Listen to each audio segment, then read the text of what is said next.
1 തിമോത്തിയോസ് അധ്യായം 4 പുതിയ നിയമത്തിന്റെ ഒരു സുപ്രധാന ഭാഗമാണ് തെറ്റായ പഠിപ്പിക്കലുകളുടെ അപകടങ്ങളിലും വിശ്വാസികളുടെ, പ്രത്യേകിച്ച് തിമോത്തിയെപ്പോലുള്ള നേതാക്കളുടെ ഉത്തരവാദിത്തങ്ങളിലും ശ്രദ്ധ കേന്ദ്രീകരിക്കുന്നു.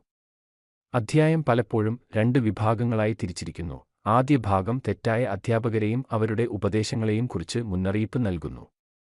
രണ്ടാം ഭാഗം ഈ പഠിപ്പിക്കലുകളെ എങ്ങനെ നേരിടാം എന്നതിനെക്കുറിച്ചുള്ള പ്രായോഗിക ഉപദേശം നൽകുന്നു. പിൽക്കാലങ്ങളിൽ ചിലർ വിശ്വാസം ഉപേക്ഷിച്ച് വഞ്ചനാപരമായ ആത്മാക്കളെയും ഭൂതങ്ങളുടെ ഉപദേശങ്ങളെയും പിന്തുടരുമെന്ന് പൗലോസ് മുന്നറിയിപ്പ് നൽകുന്നു.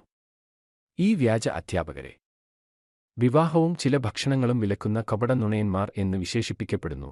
ദൈവം നന്ദിയോടെ സ്വീകരിക്കാൻ ഇവ സൃഷ്ടിച്ചിട്ടും ദൈവം സൃഷ്ടിച്ചതെല്ലാം നല്ലതാണെന്നും ദൈവവചനത്താലും പ്രാർത്ഥനയാലും വിശുദ്ധീകരിക്കപ്പെട്ട നന്ദിയോടെയും സ്വീകരിക്കണമെന്നും പൗലോസ് ഊന്നിപ്പറയുന്നു. ഈ സത്യങ്ങൾ ചൂണ്ടിക്കാണിക്കാൻ തിമോത്തിയെ പ്രോത്സാഹിപ്പിക്കുന്നു. ക്രിസ്തുവിന്റെ ഒരു നല്ല ശുശ്രൂഷകനായി വിശ്വാസത്തിന്റെ സത്യങ്ങളാൽ പരിപോഷിപ്പിക്കപ്പെടുന്നു.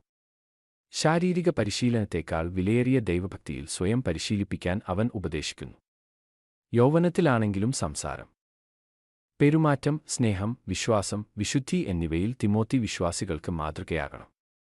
പൊതുവായന, പ്രസംഗം, പഠിപ്പിക്കൽ എന്നിവയിൽ സ്വയം അർപ്പിക്കാൻ അവനോട് ആവശ്യപ്പെടുന്നു. അവന്റെ ആത്മീയ ദാനത്തെ അവഗണിക്കരുത്.